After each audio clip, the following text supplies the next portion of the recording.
नमस्कार दोस्तों, मैं हूं लक्ष्मण। आप देख रहे हैं दी एटीवी और most welcome today in this video. और आज की वीडियो स्पेशली आपके लिए है जिनके एग्जाम आ रहे हैं। आ तो सभी के रहे हैं वैसे एग्जाम, चाहे वो फर्स्ट ईयर हो, सेकंड ईयर हो, थर्ड ईयर हो, चाहे सेमेस्टर वाले हों। सेमेस्टर वालों के पास बहुत कम टाइम है। फर्स्ट और थर्ड सेमेस्टर का जो एग्जाम है वो होने वाला है कुछ ही टाइम में। उनके लिए ये चीज़ें और ज़्यादा बेस्ट होने वाली हैं। आप इसको प्रैक्टिकली जब यूज़ करोगे देन आपको फील होगा कि हाँ चीज़ें काम कर रही हैं और आपको फोकस भी बढ़ जाएगा बहुत ज़्यादा। और अगर आप बिल्कुल ही डम है तो मैं कुछ कर नहीं सकता, बट आपके अंदर 1% भी चॉइस है कि you have to be pass this exam. इस एग्जाम में आराम से नंबर आप ला सकते हैं।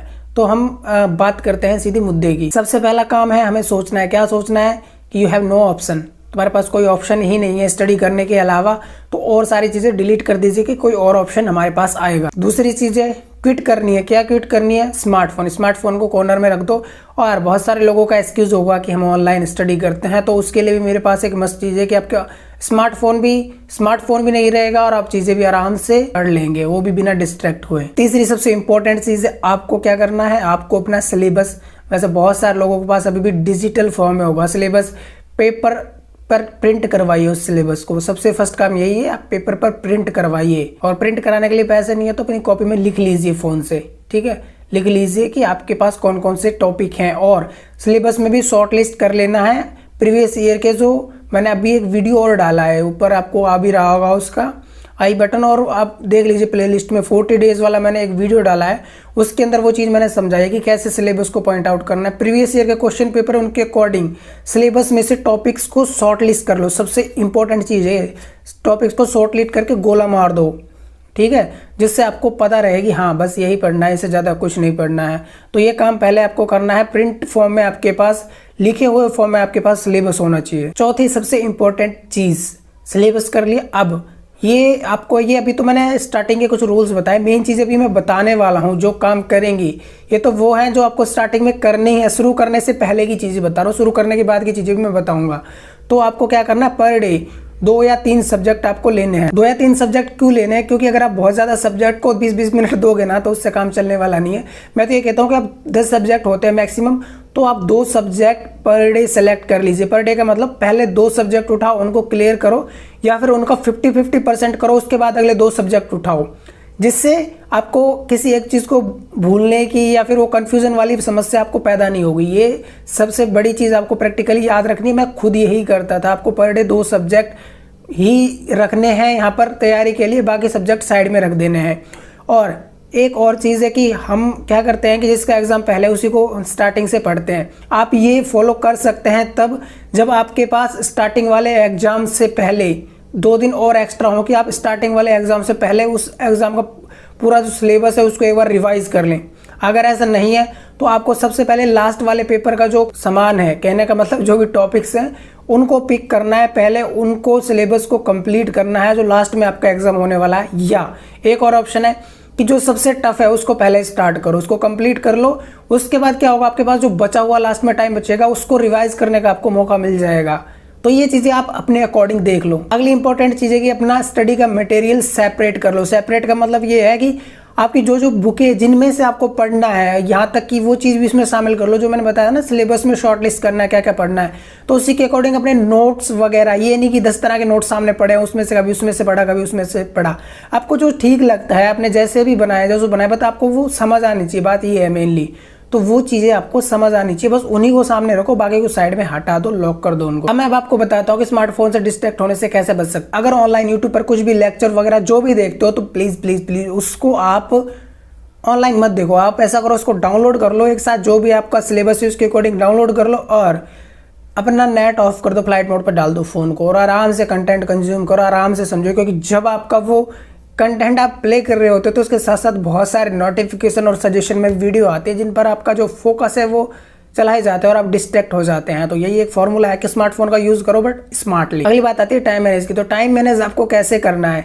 हो सकता है कि आप में बहुत सारे लोग कोचिंग वगैरह करते हो, तो ऐसा करो, अगर आपके एग्जाम फर्स्ट और थर्ड सेमेस्टर वालों के तो बहुत नज़दीक एग्जाम है, तो जितना हो सके कम करो क्लासेस, सेल्फ स्टडी पर फोकस करो, क्योंकि वही आप एग्जाम में लिखोगे जो सेल्फ स्टडी करोगे। बाकी आप चाहे कितना कोचिंग में कुछ भी पढ़ लो, वो सब आप भूल जाओगे। इसलिए सेल्फ स्टडी पर फोकस करो, ऑफ कर लो वहाँ से, वीकली प्लान कर लो। आप वीकली 20 घंटे अगर निकाल रहे हो, वहाँ का टाइम कवर कर रहे हो कोचिंग का, तो वो आपके ऊपर डिपेंड करता है। बाकी अगर टाइम कम है, अगर 1 मंथ का टारगेट लेके चल रहे हैं तो आपको कोई जरूरत नहीं है, सेल्फ स्टडी पर फोकस करो और जो भी प्रॉब्लम्स आते हैं उनको यूट्यूब पर सर्च करके लेक्चर वीडियो डाउनलोड करके वहाँ से पढ़ो, बट वहाँ पर टाइम वेस्ट मत करो। अगली एक और इम्पोर्टेंट चीज़ कि आपको स्टडी करनी है but not for time pass, आपको क्वालिटी स्टडी करनी है। मतलब अब 1 घंटा पढ़ो, 2 घंटा पढ़ो, आपको वहाँ पर पूरा फोकस होना चाहिए कि हाँ यस कि ये चीज़ें मेरे को भी याद होने ही वाली हैं और मैं इनको कभी नहीं भूलने वाला। उस लेवल से पढ़ो इन चीज़ों को, टाइम पास के लिए मत पढ़ो।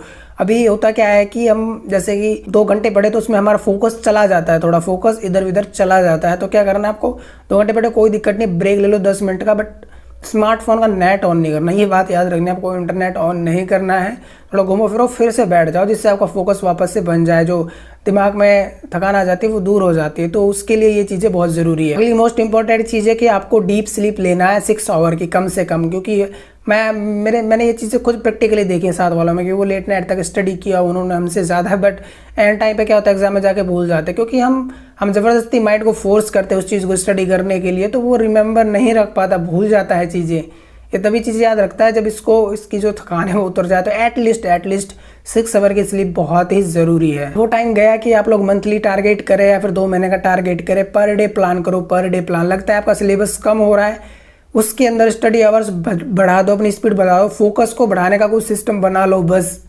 आपको पर डे प्लान करना है, पर डे प्लान करना है कि हाँ आज 2 चैप्टर हुए थे बट उनसे काम चलने वाला नहीं है, तो कल कैसे भी करके वो 3 चैप्टर कंप्लीट करने हैं। और ये चीज़ तो आपके अंदर होनी चाहिए, ऐसा हो नहीं सकता क्योंकि सारी चीज़ें पॉसिबल है। तो बस आपको पर डे प्लान करना, अगर आपको लगता है कि यहाँ कमी आ रही है कुछ, तो आप अपना जो हार्ड वर्क का लेवल है वो थोड़ा बढ़ा दो। अगली इंपॉर्टेंट चीज़ है कि जो वीक सब्जेक्ट है, जिनमें तुम्हारा इंटरेस्ट नहीं होता, वीक वही होते हैं ज़्यादातर इंजीनियरिंग में जिनमें हमारा इंटरेस्ट नहीं होता, जो पल्ले नहीं पड़ता।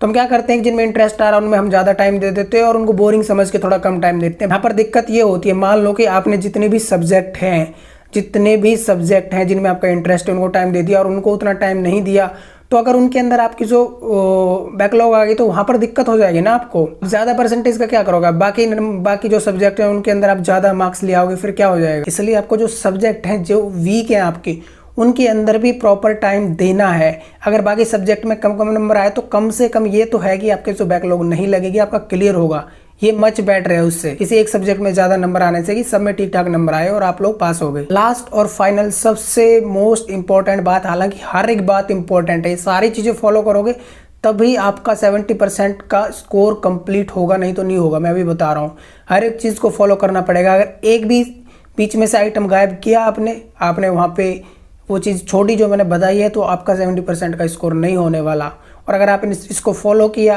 तो मैं गारंटी देता हूँ 70% का स्कोर आपका हो जाएगा। और जो बिल्कुल डम है ना, वो भी आराम से पास हो जाएंगे। एक बार फॉलो करके देखना ये रूटीन, और अपने दोस्तों का शेयर जरूर कर देना। ये इंपॉर्टेंट चीज़ है कि हो सकता है आप फॉलो ना करो, वो लोग फॉलो कर ले तो उनका थोड़ा फायदा हो जाएगा। लास्ट सबसे इंपॉर्टेंट चीज़ क्या है, प्रीवियस ईयर के क्वेश्चन पेपर को टाइम जरूर निकालना है, समझना है कि कौन सा क्वेश्चन किस टाइप का आता है और उसका आंसर फिर अपने अकॉर्डिंग तुम कितना लिखोगे। यही होता है कि हमें याद बहुत सारी चीज़ें होती है, लेकिन हमें यही नहीं पता होता कि आंसर कैसे लिखना है। उसके लिए भी स्पेशल वीडियो में बनाने वाला हूँ कि यहाँ पर आंसर हमको कॉपी में कैसे लिखना है, कि अगर हमने कम कंटेंट भी लिखा है तो वहाँ पर जो नंबर है वो आपको ठीक ठाक मिल जाए। तो वो आप अगली वीडियो में ज़रूर देखिएगा। अभी के लिए बस इन चीज़ों को फॉलो कीजिएगा, प्रैक्टिकली फॉलो करोगे प्रैक्टिकली रिजल्ट मिलेंगे। थ्योरेटिकली फॉलो करोगे, जस्ट देखोगे और क्विट कर दोगे तो कोई रिजल्ट नहीं मिलने वाला। तो अभी के लिए बस इतना ही। जय हिंद, वंदे मातरम।